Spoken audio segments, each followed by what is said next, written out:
दिल्ली में इस वक्त बीजेपी विधायक दल की बैठक चल रही है। जेपी नड्डा और पीएस संतोष सभी विधायकों के मन की बात सुन रहे हैं। दिल्ली का अगला मुख्यमंत्री कौन होगा, इस पर अमित शाह और जेपी नड्डा के बीच भी मंथन हुआ।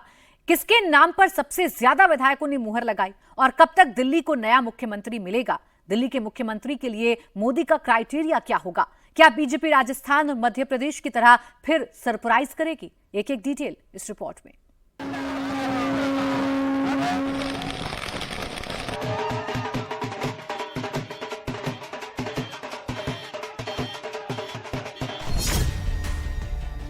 मोदी की लिस्ट में टॉप प्रायोरिटी पर दिल्ली का सीएम कौन है? जाट होगा, बनिया होगा, पंजाबी होगा, पूर्वांचली होगा या फिर पहाड़ी होगा? दिल्ली का सीएम कौन होगा? क्या दिल्ली में इस बार बीजेपी महिला मुख्यमंत्री का दांव खेलने वाली है? शीला दीक्षित, केजरीवाल, आतिशी के बाद किसका नंबर आने वाला है?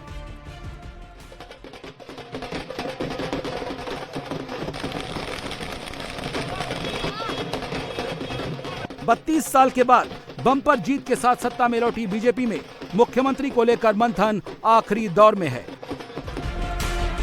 मुख्यमंत्री का नाम फाइनल करने के लिए अमित शाह और जेपी नड्डा के बीच बैठक हो चुकी है। बीजेपी विधायक दल ने सरकार बनाने का दावा पेश करने के लिए उपराज्यपाल को चिट्ठी लिखकर वक्त मांगा है।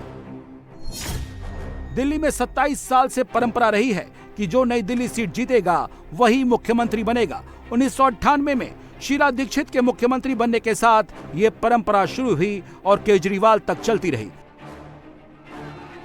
इस बार नई दिल्ली सीट प्रवेश वर्मा ने केजरीवाल को हराकर जीती है। हालांकि उन्होंने मुख्यमंत्री को नहीं, पूर्व मुख्यमंत्री को हराया है।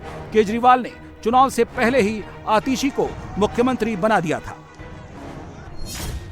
दिल्ली में मुख्यमंत्री की रेस में प्रवेश वर्मा के साथ साथ विजेंद्र गुप्ता, रेखा गुप्ता, शिखा रॉय, मनजिंदर सिंह सिरसा, कपिल मिश्रा, मोहन सिंह बिष्ट, मनोज तिवारी, आशीष सूद और स्मृति ईरानी का भी नाम रेस में चल रहा है।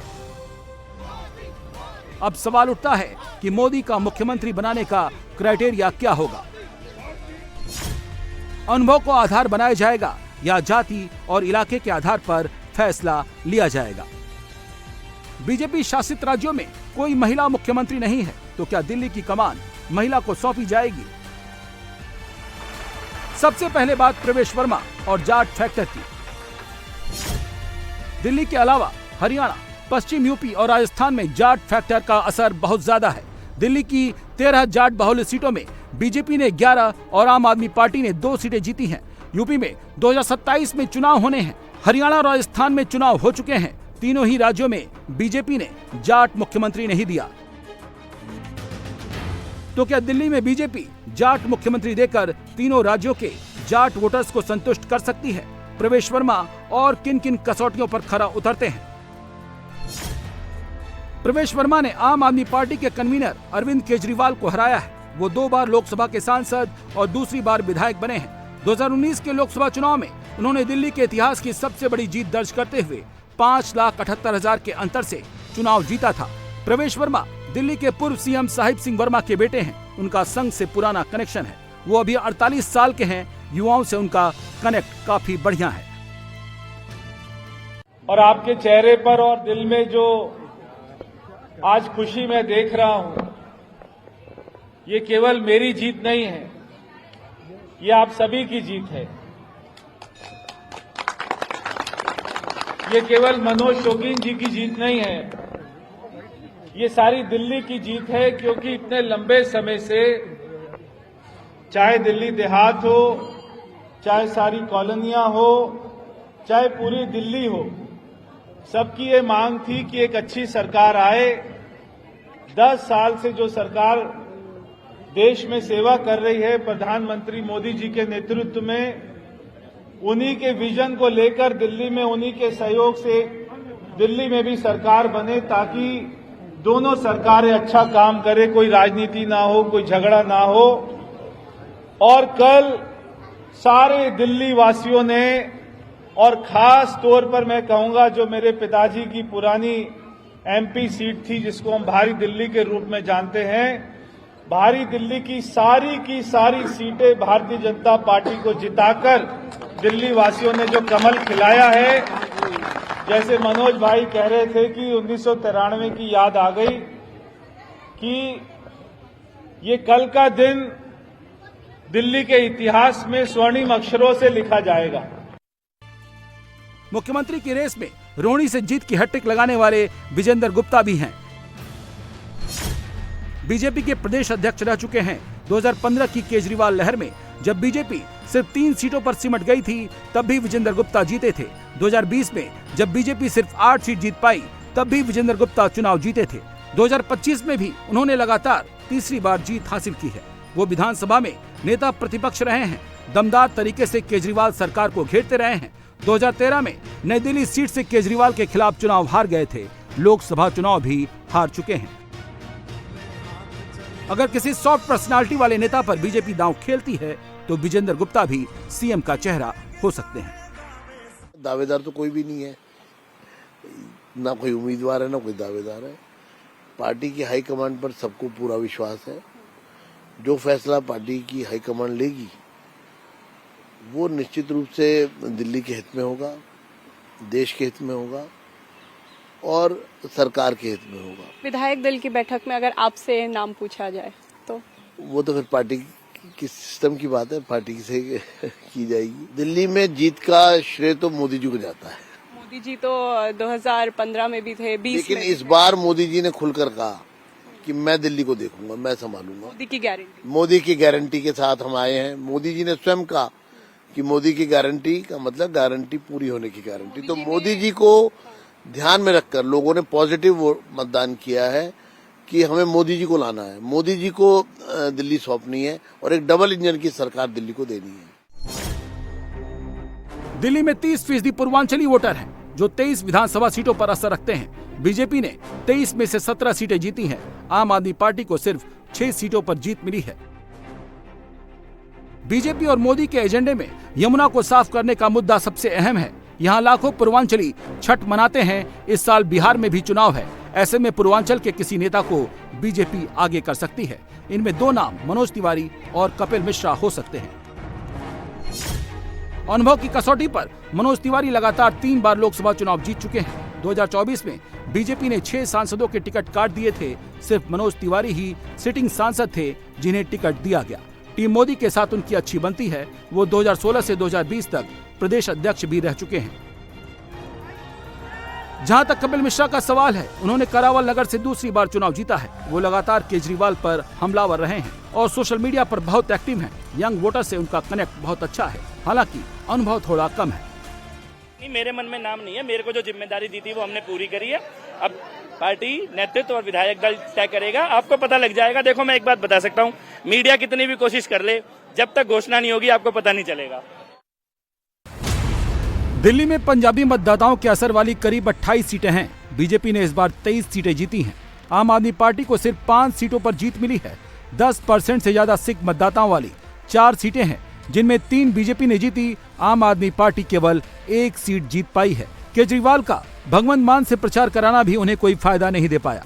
ऐसे में पंजाबी समुदाय से कई चेहरे सीएम की रेस में हैं। इनमें जनकपुरी से चुनाव जीतने वाले आशीष सूद भी हैं। वो पार्टी का प्रमुख पंजाबी चेहरा है। इस समय गोवा और जम्मू कश्मीर के सह प्रभारी हैं। इसके अलावा राजौरी गार्डन से चुनाव जीतने वाले मनजिंदर सिंह सिरसा का नाम भी चर्चा में है। सिरसा 2 बार विधानसभा चुनाव जीते हैं। 2017 में उन्होंने उपचुनाव जीता था और 2025 में 1800 वोट से जीत हासिल की है। उनकी ताकत पंजाबी समुदाय में मजबूत पकड़ है। दिल्ली सिख गुरुद्वारा प्रबंधक कमेटी के अध्यक्ष भी रह चुके हैं। बीजेपी से पहले अकाली दल में थे। जिम्मेवारी बहुत बड़ी है, ये जिम्मेवारी छोटी नहीं है, ये कांटों का ताज है। 10 साल 12 साल से बर्बाद की दिल्ली को दोबारा आबाद करना है। सिर्फ इतना है कि अफगानिस्तान बदनाम हो गया, वरना दिल्ली भी उतनी ही खराब हुई पड़ी जितना अफगानिस्तान खराब है। आप समझ लीजिए, उतना ही बर्बाद हो चुकी है दिल्ली भी। तो पार्टी बहुत सोच समझकर जो प्रधानमंत्री जी के विजन को पूरा कर सकता हो, उनकी जो सोच है उसको कंप्लीट करने के लिए उसके पास कैपेसिटी हो, कैपेबिलिटी हो, ऐसा किसी चेहरे को देगी। मैं मानता हूं कि पार्टी जिसको भी देगी एक बहुत सुलझा हुआ चेहरा देगी पार्टी। जो आपको सीएम का भी चेहरा हम सबको मिलेगा, इंक्लूडिंग मनजिंदर सिंह सिरसा, हमें भी जो चेहरा पार्टी देगी वो बेस्ट चेहरा होगा दिल्ली के लिए, मैं ये मानता हूँ। मनजिंदर सिंह सिरसा भी तो हो सकते हैं वो चेहरा। नहीं, देखिए, मेरे पार्टी, मैं तो एमएलए में खुश हूँ। मुझे पार्टी ने बहुत मौका दिया कि अपनी कम्युनिटी की सर्विस करने का। अब ये तो पार्टी तय करेगी, बनेगा और पार्टी तय करेगी कौन बनेगा। अब इसमें हमने तो नहीं तय करना ना, हम तीनों दोस्त हैं। तो मेरे सारे के सारे ही अच्छे चेहरे जो है जनकपुरी से सूद साहब आए हैं, बड़े दमदार नेता हैं। मोदी हमेशा सरप्राइज करते हैं, ऐसे में क्या किसी महिला को भी दिल्ली की कमान सौंपी जा सकती है? महिलाओं में 3 नाम मुख्यमंत्री के रेस में तेजी से आगे बढ़ रहे हैं। इसमें केंद्रीय मंत्री स्मृति ईरानी, ग्रेटर कैलाश सीट पर सौरभ भारद्वाज को हराने वाली शिखा रॉय और शालीमार बाग से चुनाव जीतने वाली रेखा गुप्ता का भी नाम लिया जा रहा है। अनुभव में स्मृति ईरानी, शिखा रॉय और रेखा गुप्ता पर 20 बैठती हैं। स्मृति ईरानी मोदी कैबिनेट में रह चुकी हैं। 2019 में उन्होंने राहुल गांधी को हराया था। 2014 में हारने के बाद भी उन्हें कैबिनेट मंत्री बनाया गया था। 2010 से 2013 तक बीजेपी महिला मोर्चा की राष्ट्रीय अध्यक्ष रह चुकी हैं। शालीमार बाग सीट पर बीजेपी की रेखा गुप्ता ने आम आदमी पार्टी के कद्दावर नेता वंदना कुमारी को करीब 30,000 वोटों से हराया है। रेखा गुप्ता की भी चर्चा है, लेकिन वो पहली बार विधायक बनी हैं। वो बीजेपी महिला मोर्चा की राष्ट्रीय उपाध्यक्ष हैं। ग्रेटर कैलाश की हाई प्रोफाइल सीट पर आम आदमी पार्टी के सौरभ भारद्वाज को हराने वाली शिखा रॉय भी चर्चा में हैं। वो पहली बार विधायक बनी हैं, लेकिन उन्होंने केजरीवाल के करीबी सौरभ भारद्वाज जैसे दिग्गज को चितकर सनसनी फैला दी है। पार्टी ने उन्हें मेयर के चुनाव में भी उतारा था। राजस्थान में बीजेपी ने पहली बार चुनाव जीतने वाले भजन लाल शर्मा को मुख्यमंत्री बनाया है। ऐसे में सवाल ये है कि क्या शिखा रॉय भी भजन लाल शर्मा की तरह सरप्राइज कर सकती हैं? किसी महिला मुख्यमंत्री को देखना चाहेंगी या अभी छोड़ देगी कि भाई आला कमान जो तय करे? देखिए, हमारी पार्टी में बहुत सक्षम नेता हैं सब, और इस समय जो विधायक चुन करके आए हैं, एक बहुत सक्षम विधायक दल है। सभी अपने आप में एक एक स्तंभ हैं। तो इसलिए पार्टी जो है जब निर्णय करेगी तो बिल्कुल ये सोच समझ करके यही करेगी कि कैसे दिल्ली को विकास की गति पे लेके जाना है। क्योंकि आपने देखा है जिन राज्यों में हमारी सरकारें हैं, जो मुख्यमंत्री पार्टी ने दिए हैं, जो पूरा कैबिनेट दल बनाया है, इतना सक्षम रहा है कि सभी प्रदेशों में दोबारा से दोबारा हमारी जो टीम है वो जीत करके आती है भारतीय जनता पार्टी। तो वही दिल्ली में भी होगा। हमारा ध्येय दिल्ली को विकास की गति पर दौड़ाना है और वो होकर के रहेगा। प्रत्याशी बनाया है आलाकमान ने, तो कुछ काबिल समझ करके बनाया होगा। धन्यवाद है उनका, और उनकी इस कसौटी पर खरा उतरे हैं। दिल्ली की 35 सीटों पर जहां 15 सीट से ज्यादा पहाड़ी मतदाता हैं, उनमें 25 सीट बीजेपी ने जीती है। आम आदमी पार्टी को 10 सीट मिली है। पहाड़ी समुदाय से ताल्लुक रखने वाले मोहन सिंह बिष्ट ने मुस्लिम बाहुल्य मुस्तफाबाद सीट से 17,000 से अधिक वोटों से जीती है। रिजल्ट के बाद अमित शाह से उनकी मुलाकात भी हो चुकी है। वो 6 बार विधानसभा चुनाव जीते हैं। उन्होंने नई सरकार बनने के बाद मुस्तफाबाद का नाम बदलने का ऐलान भी किया है। ये वास्तव में ये जीत नरेंद्र मोदी जी के प्रति लोगों का विश्वास की जीत है। और मैं मानता हूं जिस प्रकार से उन्होंने ये दिल्ली के अंदर एक वातावरण बनाया, ये जीत का श्रेय आदरणीय नरेंद्र मोदी जी को जाता है। अमित शाह जी जिस प्रकार वो चुनाव में आकर के मुझे आशीर्वाद देंगे, निश्चित रूप से मैं मानता हूं जनता जनार्दन के साथ अमित शाह जी का भी बहुत बड़ा योगदान था। जी मैं मानता हूं कि यहाँ पे 60 और 40 का रेशो है। 60 और 40? हाँ, 60 मोमडन है, 40 हिंदू है। तो आप गणना करवाएंगे? बिल्कुल, निश्चित रूप से गणना ही नहीं, इस बार मैं इस सीट का भी नाम बदलूंगा। शिव बिहार या शिवपुरी विधानसभा का नाम हम रखेंगे। दिल्ली में बीजेपी विधायक दलों की बैठक शुरू हो चुकी है। बैठक में विधायकों के मन की बात टटोली जाएगी। उसका इनपुट पार्टी के शीर्ष नेतृत्व को भेजा जाएगा। पार्टी उसी के बाद ही मुख्यमंत्री के नाम पर मुहर लगाएगी। सर, ये भारतीय जनता पार्टी है और इस भारतीय जनता पार्टी में संगठित पार्टी है। इसमें विधानमंडल बैठता है, संगठन के लोग बैठते हैं, उसकी आम सहमति होती है। कांग्रेस और आम आदमी पार्टी नहीं है। जो आम सहमति होगी वो नाम आपके सामने आ जाएगा। लोग ये भी कह रहे हैं कि जो प्रधानमंत्री या गृह मंत्री अमित शाह जो डिसाइड करेंगे वही मुख्यमंत्री होंगे दिल्ली में। वो भी हमारे संगठन के सदस्य हैं, तो डिसीजन तो सबका मिलकर होगा ना। जो सहमति होगी वो आपके सामने आएगी। डॉक्टर पंकज क्या सरकार में रहना चाहेंगे? पार्टी ने छोटे से कार्यकर्ताओं को एमएलए की टिकट दी, एमएलए बनाया। पार्टी का जो भी डिसीजन होगा वो सर माथे होगा, जो भी डिसीजन रहेगा। विधायक भी यही चाहते हैं कि मुख्यमंत्री का चेहरा ऐसा हो जो वादों पर खरा उतरे, मोदी के विजन और मिशन को पूरा कर सके। बिल्कुल क्लियर सवाल है आपका और क्लियर जवाब है। कमल का निशान मुख्यमंत्री बनेगा। प्रदेश नेतृत्व, राष्ट्रीय नेतृत्व जिसको भी ये बागडोर देगा वो कार्यकर्ता सहर्ष इसका पालन करेगा और मजबूती के साथ करेगा। जी साहब। तो अगर बैठक होगी और आपसे पूछा जाएगा तो आप, अगर आपको भी ये जिम्मेदारी मिलती है तो क्या आपका रिस्पॉन्स? ये सवाल तो आपको राष्ट्रीय नेतृत्व पूछना चाहिए। राजकुमार भाटिया कोई अथॉरिटी नहीं है कि अपने बारे में कोई मांग करे। राजकुमार भाटिया कोई अथॉरिटी नहीं है कि अपने बारे में कुछ कहे। हमें जो पार्टी कहती है हम वो करते हैं। जैसा अगर आपसे पूछा जाएगा या आपको सुझाव देना होगा तो किसके नाम का आप खुद सुझाव देना चाहेंगे? बिल्कुल ये कॉन्फिडेंशियल है, क्योंकि बहुत सारे कार्यकर्ता ऐसे हैं जो इस पद के सुशोभित करने में सक्षम है। मैं निश्चित रूप से सबसे पहले अपने से बेहतर कार्यकर्ताओं का नाम दूंगा। दिल्ली में बीजेपी की नई सरकार का शपथ ग्रहण 13 फरवरी के बाद होने की संभावना है। तब तक प्रधानमंत्री मोदी फ्रांस और अमेरिका के दौरे पर रहेंगे।